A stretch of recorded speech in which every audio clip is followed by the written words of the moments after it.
The Arab slave trade, the formidable Zanj rebellion. In 869 in present-day Iraq, blacks began a rebellion against the slave system. That uprising against enslavement, the most deadly, was in its magnitude and duration comparable to the greatest of all, the Haitian Revolution. The Arabs deported 3 to 12 million Africans whom they enslaved. The combined effects of the Arab and the worse European slave trades are responsible for between 400 and 600 million African casualties. Black people in the concentration universe of southern Iraq. The Arabic term Zanj naming the enslaved blacks in Iraq referred to their origin in East Africa. It is in thousands that Arabs would have raided and seized them in Sudan, Ethiopia or the islands of present Tanzania. The slave population was also composed of white Semitic or Europeans, but it was the Africans who endured the hardest conditions. They were affected by tens of thousands in the drying of wet and salt marshes, where they had to remove tons of soil to sow crops in depth.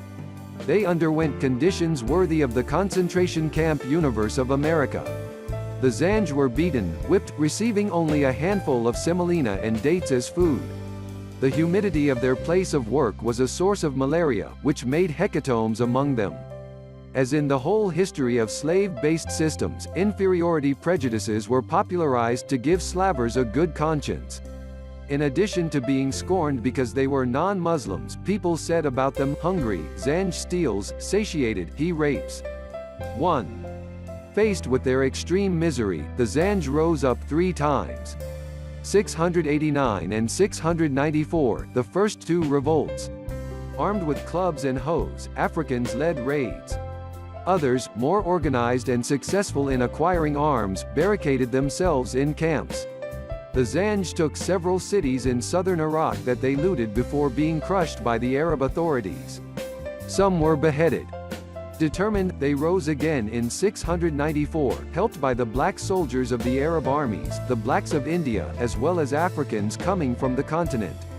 The coalition inflicted heavy losses on the Caliph's armies, before being crushed. The third revolt, the largest of all, was yet to come. 869 to 883, the Zanj revolt.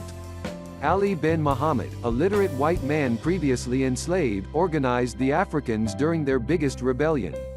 Declaring himself a descendant of the Prophet Muhammad, he claimed to be guided by a human ideal of social justice. Ali bin Muhammad was going to lead the Africans in the expression of their fury. The Zanj conquered and looted town after town, massacring entire populations, including women and children. The Africans destroyed the army of General Abu Mansur who came to confront them, then that of Turkish General Abu Hilal. They made 1,000 prisoners, whom they massacred. They created a state with an administration, courts, and a currency. Merciless, they enslaved defeated Arab and Turkish soldiers, and conquered the city of Basra on Friday, September 7, 871 at the time of prayer. Their insurrection plunged Iraq into the apocalypse. It is estimated that between 500,000 and 2 million people died in the midst of the Great Revolt of Africans. The Zanj eventually came 112 kilometers close to the capital city Baghdad and conquered a part of Iran. Ali bin Muhammad, the Zanj state ruler, showed his racism by appointing only whites at the top of the state. For 14 years, the Zanj faced the Arab and Turkish armies, before starting to suffer defeats, psychologically weakened by the betrayal of Ali bin Muhammad. Despite tremendous resistance, they were finally defeated. Ali bin Muhammad and his lieutenants were transferred to Baghdad where they were beheaded.